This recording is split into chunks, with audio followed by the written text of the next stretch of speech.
Audio Jungle. Bom dia. Hoje eu vou falar para vocês sobre Deep Learning aplicado à visão computacional no MATLAB. Sobre, eh, tá, começar do básico, né?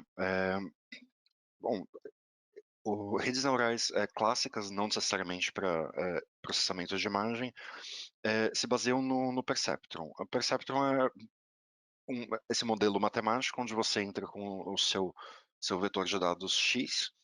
Ele vai fazer uma combinação linear com os pesos de dentro do modelo, com os Ws aqui, vai aplicar uma função não linear aqui que eu chamei de f. Essa função não linear pode ser um arcotangente, pode ser uma sigmoide, pode ser quase qualquer função não linear.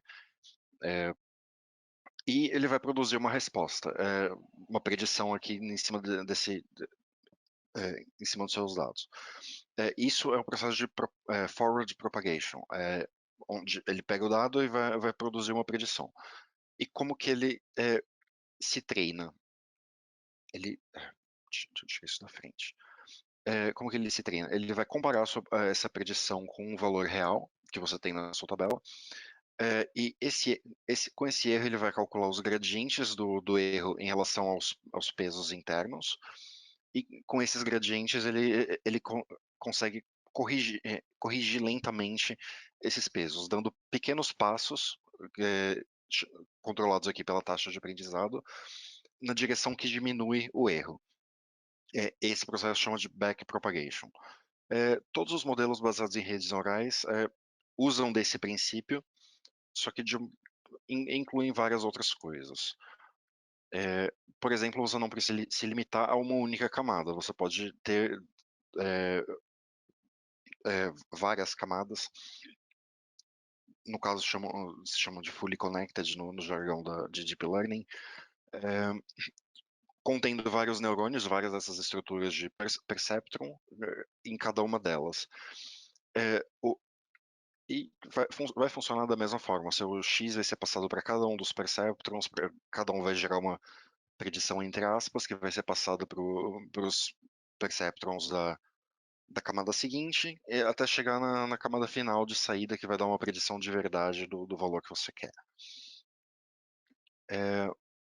Especificamente para a imagem, precisa de um pouco de adaptação disso. Por quê? Porque uma imagem, você pode pensar nela também como o seu vetor multidimensional X, que você vai passar para a sua rede neural. Acontece que uma imagem é um vetor bastante grande. Se você pensar numa imagem pequenininha de 200 por 200 colorida, isso já é 200 ao quadrado vezes 3 valores. É uma quantidade insana de números para você passar para o seu modelinho de perceptron. Então, você precisa de um pouco de adaptação nisso. E qual é a adaptação? É a camada convolucional. Camada convolucional, ela vai aprender filtros, os seus pesos internos dela, ao invés de ser simplesmente um vetorzão do mesmo tamanho dos seus dados, vão ser filtros pequenininhos. Por exemplo, 100 filtros desses. Nota que isso, aplicar um filtro em cima de uma imagem é uma combinação linear entre os pontos que você pegou para fazer o filtro, a vizinhança que você pegou para aplicar o filtro, e os pesos e os valores do seu filtro. Então, isso já é o primeiro passo lá do seu perceptron, que era a combinação linear do seu dado com os pesos. O segundo passo é a função não linear, certo? O perceptron aplica uma função não linear depois da combinação linear. No caso, para lidar com a imagem se usa a função relu, que tem essa cara. Ela é zero para os valores negativos, quando recebe um valor negativo, e ela retorna o mesmo valor quando o valor é positivo. Não, é quase linear, mas não é exatamente linear. Ela tem uma não linearidade aqui. E essa função tem uma vantagem sobre outras que às vezes são usadas também, por exemplo, uma sigmoide. A vantagem dela são duas, na verdade. Uma que ela produz valores zeros naturais, não é um valor que tende a zero, ela produz um zero de verdade quando o valor é negativo. Isso vai tender a, entre aspas, compactar o seu modelo. Ele, é, como que eu falo isso? É,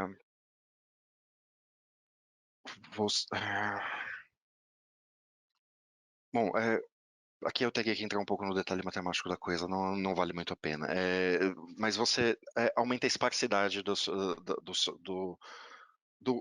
da matrizona de dados que você está passando através da sua rede neural. E isso tem vantagens computacionais para o seu modelo. E a segunda vantagem dele é que essa segunda metade da função ReLU, ela é linear. Então, ela não vai até um limite e estabiliza. E isso ajuda também, porque você não vai... se o valor que você precisa depois dessa camada for grande, você consegue produzir um valor grande aqui. É, você não vai ter problemas com o limite da sua função.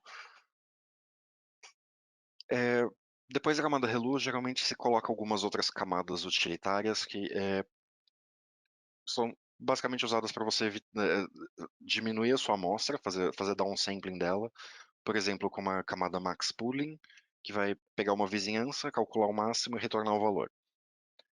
E também camadas para evitar overfitting, por exemplo, com uma camada dropout, que ela pega a matriz de dados que ela recebeu e ela vai apagar uma fração desses valores aleatoriamente. Como que isso protege contra overfitting? Você parte do princípio que o seu modelo ele deve ser robusto contra problemas no geral, contra ruídos, contra variações que a sua imagem pode ter, esse tipo de coisa. Então, essa é uma forma de você introduzir esse tipo de variação no seu modelo. Você apaga um número qualquer ali que está passando no meio da sua rede e, em princípio, durante o treino, a sua rede deve se adaptar para contornar esse problema. E nisso ela deve se tornar mais robusta contra problemas no geral. Deve ser capaz de fazer uma boa predição, mesmo que ela não tenha acesso à informação completa. Depois que o modelo está treinado, a camada dropout não faz mais nada. Ela não vai produzir esse tipo de ruído em cima dos seus dados no momento de uso da rede, é só durante o treino. Isso parece um pouquinho como uma receita de bolo, mas na verdade não é tanto receita de bolo assim, porque a ordem dessas coisas pode mudar. Você não necessariamente tem que colocar dropout nesse lugar. A dropout não é a única opção, você pode usar batch normalization, etc. A max pooling também não é a única opção, você pode fazer com média. Tem outras formas de ReLU para você usar. E todo esse bloco de convolução, ReLU e coisas, você pode repetir ele N vezes para fazer redes mais profundas. E depois de todos esses blocos, aí sim você vai colocar camadas fully connected, que vão pegar a sua imagem, entre aspas, processada por todos esses filtros, reduzida com todos esses downsamplings, e vai calcular a sua predição em cima disso. Se, no caso, a predição vai depender do tipo de tarefa que você está trabalhando. Se a sua predição for numérica, você vai querer uma camada de regressão no final. Se a sua predição for categórica, você quer um classificador. Você vai precisar de uma softmax e uma classification layer.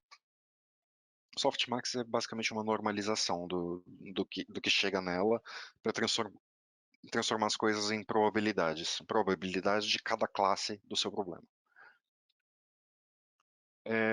Um exemplo de uma rede neural, no MATLAB tem alguns modelos prontos que você pode só importar e usar, ou fazer transfer learning. Por exemplo, AlexNet. Você pode chamar AlexNet só com esse comando aqui. E essa é a estrutura dela. No caso, a AlexNet é uma rede sequencial, ela não faz bifurcações nem junções em lugares nenhum. Certo. E o que é Transfer Learning? É você aproveitar esses modelos prontos, que já foram treinados com milhões de imagens e milhares de objetos, e reaproveitar eles para outras tarefas, tarefas mais úteis. Porque ninguém quer um modelo que diferencia um mouse de uma caixa d'água, por exemplo. Você quer um modelo que diferencie os objetos de interesse seus. Então, como que se faz Transfer Learning na prática? Você pega o seu modelo pronto, corta as últimas camadas, geralmente as fully connected e as saídas, e coloca novas camadas não treinadas, né, no lugar delas. No MATLAB seria alguma coisa parecida com isso. Por exemplo, se eu for aproveitar a AlexNet, eu vou pegar as camadas dela, net.layers aqui, eu vou criar as minhas camadas novas, uma fully connected, uma dropout, outra fully connected, dropout. A última fully connected tem que ter um número de neurônios igual ao meu número de categorias de saída, seguida de uma softmax e uma classification para um classificador. E eu aproveito concatenando as camadas de interesse, eu quero as 16 primeiras camadas da AlexNet, com as minhas camadas novas. E eu posso analisar isso para ver se eu não cometi nenhum erro com a função Analyze Network. Eu vou mostrar a Analyze Network depois. Certo, então eu criei o meu modelo aqui. Como que eu preparo os meus dados para treinar um modelo? Esse dataset aqui é um dataset só de imagens de comida, tem quase 10 mil imagens em 11 categorias diferentes. Eu obviamente não consigo carregar 10 mil imagens na memória da máquina, mas eu consigo criar uma referência para todas essas imagens para ler elas sob demanda. É para isso que serve o Image Data Store do MATLAB. O MATLAB tem vários e vários e vários data stores diferentes para várias finalidades. No caso, o Image Data Store é para ler imagens. Eu consigo customizar a função de leitura se eu quiser alguma coisa um pouquinho mais complicada do que só ler a imagem e acabou. E eu consigo também automatizar a atribuição de label para cada uma das imagens. Então, nesse caso, por exemplo, eu, eu vou usar o nome da subpasta como o nome do label daquela classe. Então, tudo que está na pasta de search vai pertencer à categoria de sobremesas do meu modelo. Com o Datastore eu posso embaralhar ele, tem um método de shuffle aqui para isso. Consigo particionar ele para dividir em treino, validação e teste. Essa não é a única forma de particionar, tem mais de uma, tá? E eu consigo aplicar Data Augmentation em cima desses dados. O que é Data Augmentation? 10 mil imagens é suficiente para treinar esse modelo? Não sei e é possível que não. Mas eu consigo fingir que eu tenho mais imagens alterando essas imagens. Por exemplo, eu posso pegar essa imagem desse bolo aqui, eu posso cortar um pedaço dela, posso fazer pequenas rotações nela, posso espelhar ela de alguma forma, consigo fazer coisas um pouco mais sofisticadas, como adicionar ruído, ou alterar a luminosidade da imagem, ou mexer nos canais de cor. Tem várias possibilidades de como distorcer essa imagem levemente, porque aí o meu modelo vai estar vendo outra imagem na hora que ele receber essa imagem distorcida. É isso que é Data Augmentation. E o MATLAB tem esse objeto aqui, Image Data Augmenter, que já faz algumas dessas coisas de forma automática para mim. Por exemplo, refletir no eixo X, refletir no eixo Y. No caso, eu quero que ele reflete no eixo X, porque faz sentido para uma imagem de comida. No eixo X, no Y eu não quero que ele inverta, porque ninguém tira uma foto de comida de ponta cabeça, né? Rotação aleatória de até 45 graus para a direita ou para a esquerda, e tem algumas outras opções aqui que eu não estou usando. E com esse Augmenter, eu consigo alterar o meu Image Data Store para um Augmented Image Data Store. O que ele vai fazer? Ele vai pegar a imagem lida naquele Data Store, vai aplicar esse método de augmentation aqui, passado aqui com esse argumento, E para a saída, ele vai também cortar a minha imagem para padronizar ela. Por que cortar? Porque a rede neural ela exige um tamanho fixo na entrada. No caso, ela exige 227 por 227. Então, eu vou cortar nesse tamanho e cortar onde? Cortar no centro, center crop aqui. Aplico a mesma augmentation para treino e validação. Para teste não precisa. Certo. E aí, última coisa antes de treinar, as opções de treino. Eu tenho que escolher algumas coisas. No mínimo, eu tenho que escolher o algoritmo que vai ser usado, se vai ser o SGDM, que é Gradient Descent, se eu vou usar o Adam, que é adaptativo. Tem mais uma ou duas opções aí. Se eu quiser ver o progresso, eu seto aqui na opção dos plots. Posso, posso não, né? Devo usar GPU, porque em CPU isso aqui ia demorar anos. Alguns parâmetros de treino, máximo de épocas, ou número de imagens por mini batch que vai ser usado, se eu devo embaralhar as imagens o tempo inteiro ou não, se eu deixo na mesma ordem, taxa de aprendizado inicial, eu posso mexer nisso para ele ir alterando essa taxa de aprendizado ao longo do treino também, e validação. Quais dados usar para validação? Eu aponto o datastore de validação aqui. Quantas a cada quantas iterações ele vai fazer uma validação, então cada 11 passos que ele der, ele vai fazer uma validação aqui. E a paciência dele de validação. O que é essa paciência? Quantas validações ele vai tolerar que não haja melhora antes de parar. Então, quando ele começa a estabilizar, é normal que ele vai oscilando um pouquinho a performance dele, a acurácia dele, ou a loss, as duas, na verdade, né? Vai oscilando um pouco conforme ele vai estabilizando. E nisso, quando que eu devo parar? Quando ele passar um certo tanto de validações sem ter nenhuma melhora, né? Sem que a loss diminua. Setados os parâmetros, eu posso treinar só com a função train network. Eu passo os dados de treino, passo a definição da rede com as camadas que eu peguei fazendo transfer learning lá com a AlexNet, passo as minhas opções de treino setadas aqui. E ele vai treinar para mim. Mostrar o resultado, mas antes comentar um pouquinho mais sobre esse dataset. O que se espera de resultado desse dataset? Bom, tem alguns comentários sobre ele. As categorias são bastante amplas e bastante mal definidas. Se eu olhar só para a categoria de sobremesas, por exemplo, quantas coisas diferentes eu posso chamar de sobremesa e quantas delas não estão nesse dataset? Muitas, muitas mesmo. Tem imagens ambíguas também. Por exemplo, essa aqui. É um sorvete, tem frutas aqui. Um sorvete é uma sobremesa, é um laticínio. Eu vou considerar que isso é vegetais também por ter frutas no meio. Enfim, essa imagem poderia estar em 3 categorias. Fácil.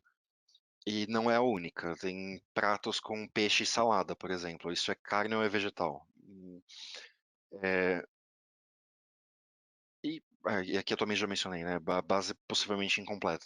Possivelmente tem muitas coisas que que poderiam estar nesse dataset e não tem nada. E um último comentário. No webinar de visão computacional, eu usei esse mesmo dataset para treinar um modelo de bag of features, que não é baseado em rede neural. E ele teve acurácia de 47%. Não é muito alto. Então, já não dá para esperar muita coisa pela própria natureza desse dataset. E esse foi o resultado obtido. Conseguiu 76%, 77%, que é consideravelmente melhor do que bag of features. Com esse detalhe ruim, na verdade, mas bastante educativo, de overfit. Isso aqui é um sinal bem claro de overfitting. A acurácia de treino continuou subindo, enquanto a acurácia de validação estabilizou. Isso aqui pode significar várias coisas. Pode significar que eu não tenho dados o suficiente, pode significar que eu não usei augmentation o suficiente, que eu poderia ter usado mais técnicas. No caso, eu só usei rotação e espelhamento na horizontal. É pouca coisa. Eu poderia ter colocado muito mais coisa nisso. Enfim, isso é uma coisa a se evitar. Se você chega num modelo assim, você tenta de novo fazendo diferente. Você não aceita um modelo desse tipo, tá? Mas nesse caso eu aceitei por motivos didáticos. É, ok, e visualização de performance. Com a matriz de confusão aqui, você faz ela com a função Confusion Chart. Aplica o seu modelo sobre todo o seu dataset de teste, com Classify, Net e o seu data store de teste, e cria a matriz de confusão com Confusion Charts.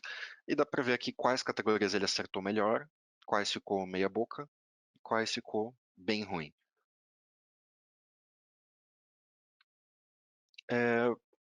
Dá para visualizar um pouco das features aprendidas também pela rede, usando a função Deep Dream aqui. O que ela faz? Ela tenta criar uma imagem que vai produzir ativações muito fortes em uma certa camada. Então, por exemplo, pegar uma das últimas camadas, já perto da saída, eu vou tentar criar uma imagem que produz ativações muito fortes nela. Essa camada tem 11 canais, uma para cada. Ela já é praticamente a saída, né? Uma para cada label. O canal 1 corresponde ao label de pão, o canal 2 sobremesas, canal 3 laticínios, etc. Então, efetivamente, o que eu estou dizendo aqui cria uma imagem desse label, ponto. Cria uma imagem de vegetais, ele cria isso aqui. Que até lembra um pouquinho uns vegetais, parece uns limões e uns tomates aqui. Cria uma imagem de massas, lembra vagamente, sei lá, um rolinho de macarrão aqui, alguma coisa assim. Ovos, bem vagamente. Outras já não lembram nada, por exemplo, fried, não, me parece só uma mancha azul isso aí. Sinal de que o modelo ainda pode treinar mais, ele pode ficar muito melhor ainda. Certo, e por último, como que eu uso isso? Eu posso, uma forma de usar, uma das muitas formas de usar, eu posso pegar o meu celular, baixar esse aplicativo aqui, e transformar ele numa IP câmera. A hora que eu mandar ele iniciar a IP câmera, ele vai me dar um IP aqui, e eu vou usar esse IP no MATLAB para conectar com, opa, desculpa, para conectar com o meu celular e pegar essas imagens em tempo real. Então, crio aqui um objeto IPCAM com esse IP, carrego o meu modelo de CNN já treinada, e aqui, enquanto estiver aberto o meu visualizador, ele vai tirar um print da câmera, vai capturar um frame, vai classificar usando o modelo e vai colocar o resultado no cantinho da tela para mim. Então, aqui, por exemplo, isso aqui eu já tinha feito antes, né? Eu basicamente botei na tela uma foto de um risoto e apontei o celular para a tela para ver se ele classificava certinho. E ele classificou. Tá na categoria de coisas de arroz. Certo? Um último comentário sobre classificadores você não necessariamente precisa partir de uma rede pronta, você pode fazer do zero. Você pode ir criando camadas, acumulando elas, pode conectar elas da forma que quiser, e dá um trabalho considerável fazer isso por código, mas você consegue fazer pelo Deep Network Designer. Vou mostrar um pouquinho aqui. Cadê? Aqui. Deep Network Designer é um dos aplicativos do MATLAB. Essa é a tela inicial dele. Você pode começar de um modelo em branco ou de uma rede pré-treinada. Ele tem várias redes pré-treinadas. Essas com com o símbolo de atenção aqui é porque eu não baixei o pacote ainda, mas eu posso baixar, posso instalar. Outras já está baixado, a SqueezeNet está aqui, se eu não me engano tem alguma outra também, ou não. Mas tudo bem, eu vou começar em branco. Começando em branco, bom, posso montar a minha rede do jeito que eu quiser. Quase igual montar os blocos de Simulink.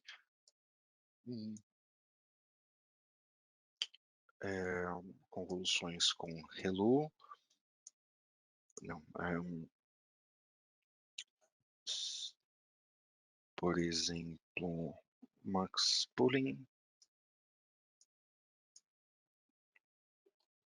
Eu não vou por dropout ainda.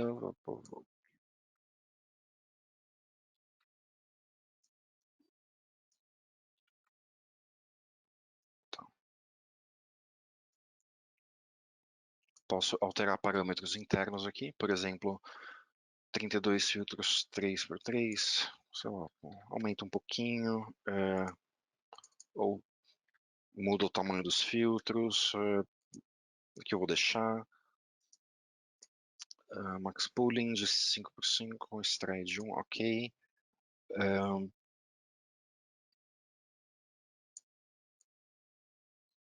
Cadê? Ah, tava logo no começo.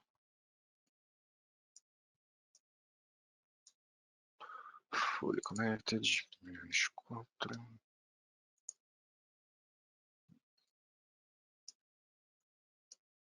Dropout 20%.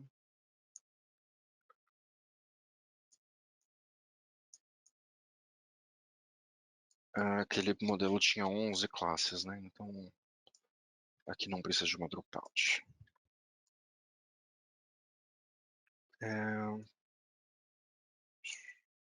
Softmax. Configuration. Certo? Parece suficiente. Organizar ele para ficar bonitinho. E Analyze. Analyze por aqui é a mesma coisa que chamar aquela função que eu mencionei mais cedo de Analyze Network. Ele vai abrir para mim uma janelinha mostrando a estrutura da rede, mostrando o tamanho dos dados que passam de uma camada para outra, apontando erros se eu cometer algum. O que foi esse barulho? E é claro que ele faz isso, né? Mas beleza. Tenta por fora do aplicativo. Opa, desculpa.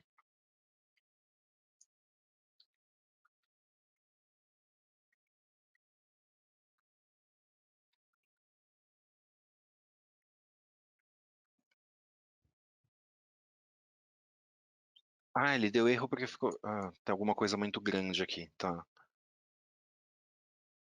Tá, ele deu erro basicamente porque eu exigi memória demais fazendo alguma coisa. Deixa eu pegar uma rede que ele não vai dar, que ele não vai fazer isso, vai. A AlexNet ele vai deixar? Acho que não. Tá. Essa aqui funciona, vai.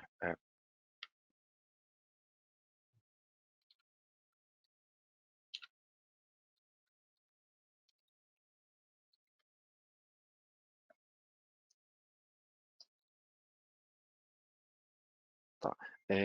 Essa funciona, mas essa é para uma outra aplicação, tá? Eu vou mostrar a estrutura interna dela.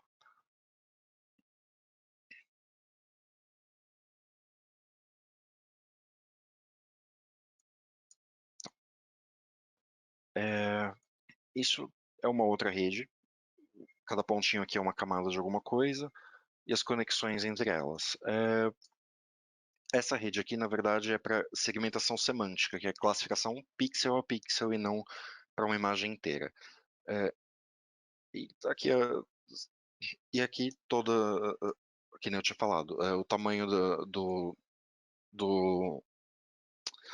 da matriz de pesos que tem dentro de cada uma das camadas que tiverem pesos, e o tamanho da matriz de dados que vai passando de uma para outra. Então, aqui eu criei esse negócio para receber imagens 300 por 300 e passando pela rede, e que nem eu falei, é classificação pixel a pixel. Então, a saída é 300 por 300 também. E no caso, esse é um modelo para 4 classes, então 4 canais aqui, certo? É, ok, voltar para o PowerPoint. Sobre classificadores, era isso. Tem outras aplicações para imagem, por exemplo, detecção de objetos. Para detecção de objetos, você primeiro precisa rotular o seu dataset.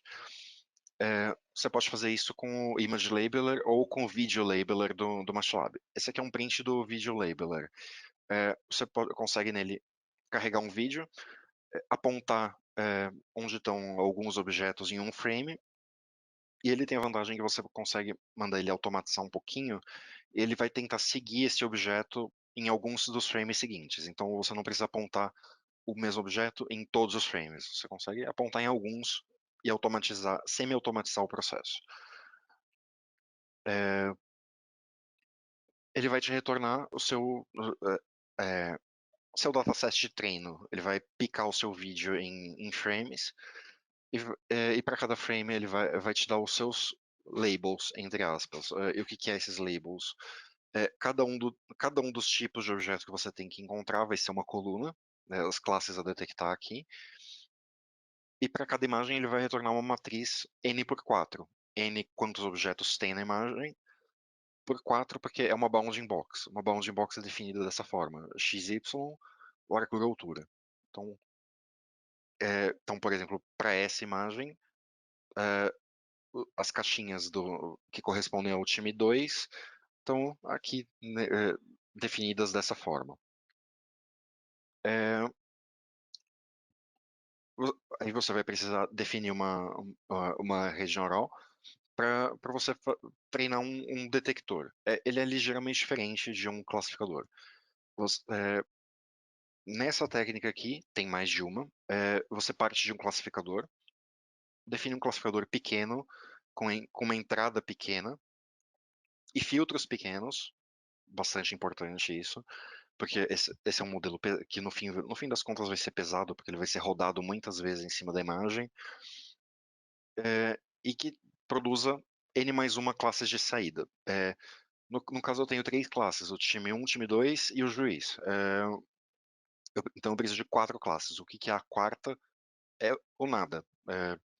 Ele vai fazer uma classificação, certo? Ele vai classificar se em cada região tem alguma coisa do time 1, tem alguma coisa do time 2, tem alguma coisa do juiz, se não, ou tem nada, tem fundo.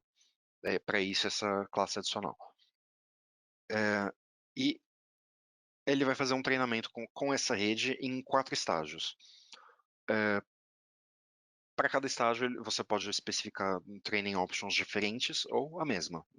Então, aqui, opções para estágio 1, para estágio 2, 3 e 4. Você pode concatenar isso. E você não vai usar a função train network, você vai usar a train faster, RCNN, blá blá blá. Você vai passar para ela o quê?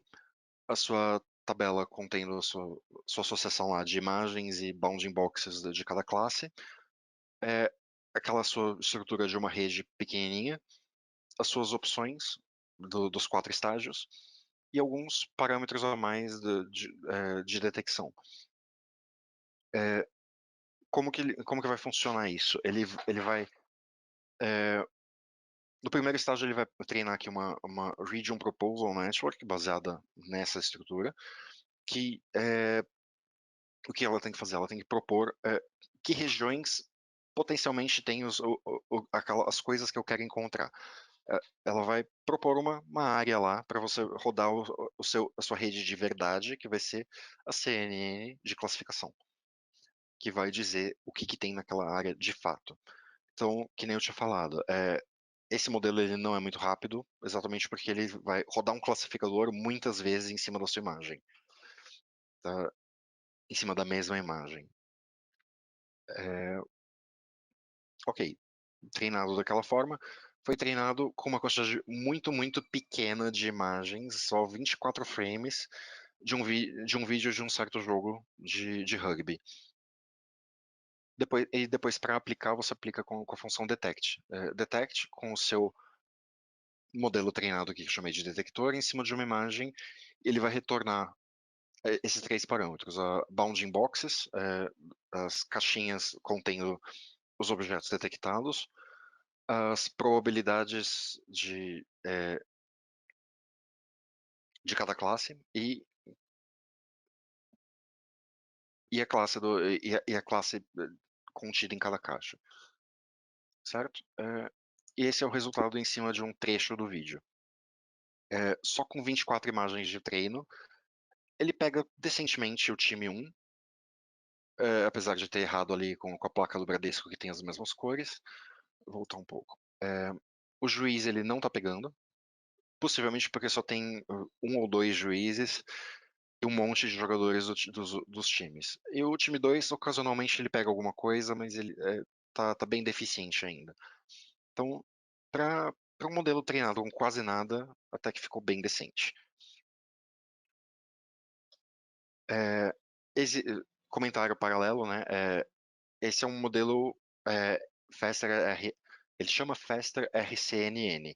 Ele não é o único e ele não é o top de linha de hoje. O top de linha de hoje é o modelo YOLO, que ele é capaz de gerar essas caixinhas aqui de detecção de objeto em uma passada só na imagem completa. Então, ao invés de ele rodar um classificador em cima de vários pedaços da imagem, ele faz como se fosse uma regressão e passa a imagem toda de uma vez só, uma vez. Então, ele é consideravelmente mais rápido. Chegando perto do fim da apresentação, vai só comentar alguns slides de um comentário paralelo. Você pode usar quase exatamente essas mesmas técnicas que eu mostrei ao longo da apresentação inteira para áudio.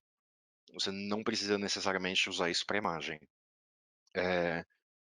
Por exemplo, você consegue adaptar o seu Image Data Store para ler áudios usando uma função de leitura customizada, ou você pode usar um Audio Data Store, que hoje em dia tem no MATLAB. Certo? O que teria dentro dessa função de leitura customizada? Audio read para pegar seu arquivo de áudio, alguma lógica aqui para você cortar e padronizar a duração e o sampling rate do seu áudio para facilitar o processo de passar isso para a sua rede neural, e um cálculo de espectrograma. Por que de um espectrograma? Porque um espectrograma vai representar a sua imagem, representar o seu áudio como uma imagem.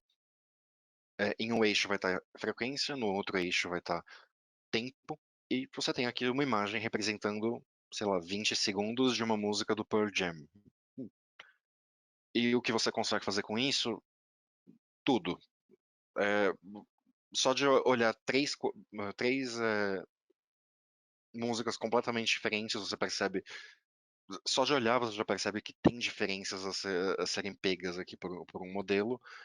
Olhando duas músicas da mesma banda, você vê similaridades também. Você poderia tentar detectar palavras específicas no meio do seu áudio, por exemplo, aqui, três músicas aqui do Andrea Bocelli, música clássica. Tem trechos aqui que parece ser alguma coisa bem específica. Tem features bem visíveis aqui no meio da música dele.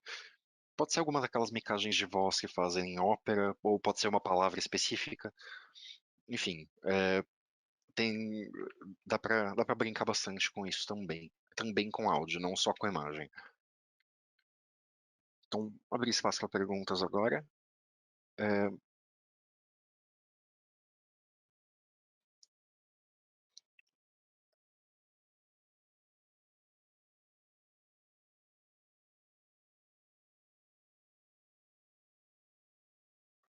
tá, no caso de textos, camadas Relumo, tá. No caso de texto, geralmente você não vai usar rede convolucional, você vai usar modelo LSTM, que é diferente. Então, outra estrutura não é muito parecida com essa. Me perguntando se a live vai ficar disponível no YouTube, vai. Tá, Marcones perguntando se a identificação facial trabalha com classificação pixel-pixel. Não. Identificação facial hoje em dia usa o que se chama de um modelo de rede siamesa. Ele é um modelo que aprende a fazer comparação entre duas imagens. Se você fosse tentar fazer um classificador para identificação facial, seria uma tarefa praticamente impossível, porque imagina que você tem um banco de 10 mil pessoas, você vai fazer a classificação de 10 mil objetos, é muita coisa. E objetos ainda por cima que podem ser similares. Tem muita gente que é parecida uma com a outra. E você vai ter poucas fotos de cada pessoa. É tarefa meio ingrata. O que se faz é você treina um modelo que aprende a comparar imagens e dizer se elas são parecidas ou não. E aí você vai, durante o treinamento, quando você der duas imagens da mesma pessoa, o modelo vai dizer que é parecido, vai dar um score de similaridade alto. E se você der duas imagens de pessoas diferentes, ele vai dizer, vai dar um score de similaridade baixo. E aí você consegue pegar a pessoa que você quer identificar, você tira a foto da cara dela e passa por esse modelo comparando com toda uma base de rostos. E é assim que funciona. Eu expliquei isso em detalhe em um outro webinar sobre Deep Learning avançado, entre aspas. Se procurar no canal do OpenCAD no YouTube, você acha. É,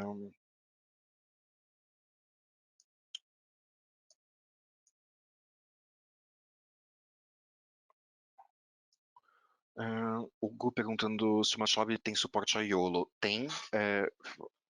O, o suporte já respondeu aqui. A gente tem. Já passou aí o link da Methods de um exemplo. E eu também já fiz um outro webinar sobre YOLO, também está no canal da OpenCAD.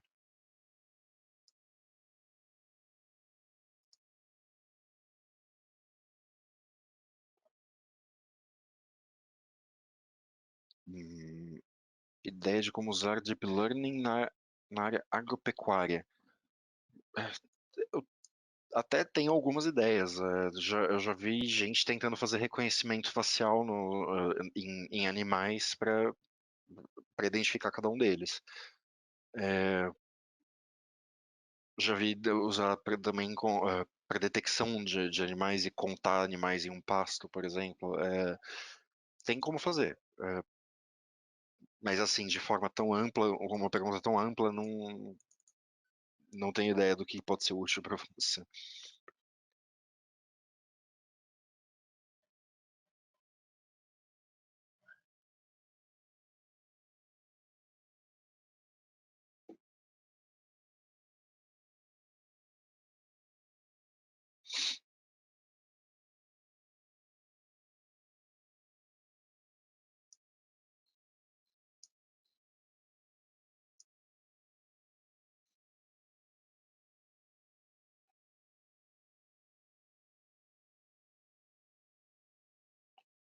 Hum, Qual algoritmo posso usar para filtrar influências ambientais, lentes de iluminação, quando comparando, por exemplo, diferentes jogos de rugby? Você pode usar algumas coisas para pré-processamento que tem no Image Processing Toolbox. Tem algumas funções para corrigir iluminação, para equalizar histograma, enfim, dá para explorar bastante essas coisas, mas não necessariamente você precisa de deep learning para isso. E também que, assim, supondo que eu tivesse treinado aquele modelo do jogo de rugby com vários e vários jogos de rugby em condições diferentes, aplicando augmentation, que no caso eu não fiz, enfim, no fim das contas eu teria um modelo que é razoavelmente robusto a esse tipo de variação. É inclusive por isso que se usa Deep Learning, né, em muitas aplicações. Então, não necessariamente você precisa fazer esse tipo de correção a priori. Às vezes ajuda, às vezes não.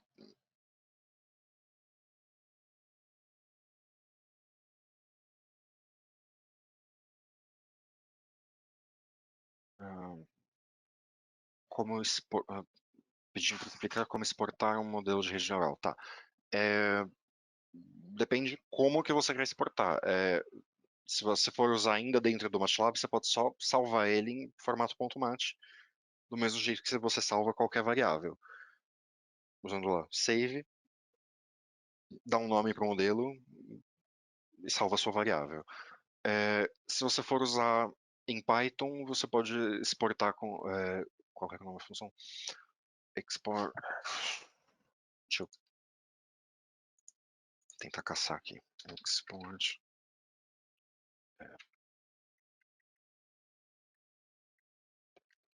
Aqui. Export ONCS Network, eu estava tentando lembrar o nome.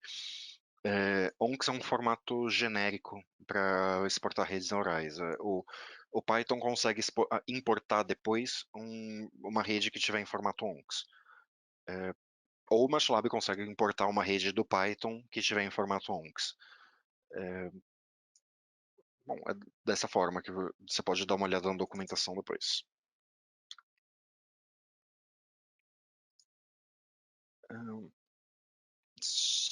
Marcones perguntando se a gente oferece cursos de Deep Learning.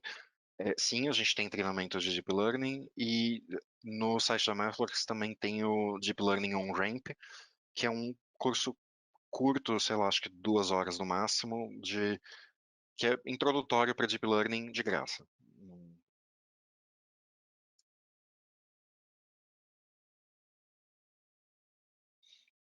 Kleber perguntando, é possível criar uma rede que classifique imagens e posteriormente criar um aplicativo?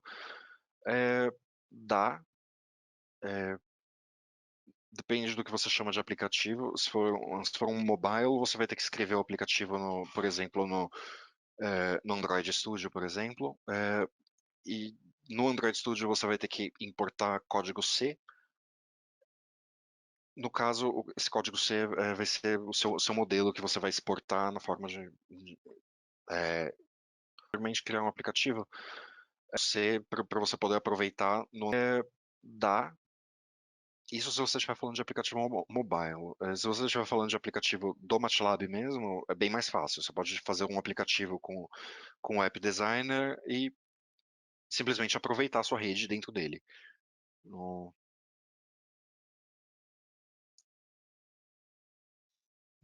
parece que não tem mais perguntas, então eu vou encerrar por aqui. Obrigado pela atenção de vocês e até o próximo webinar.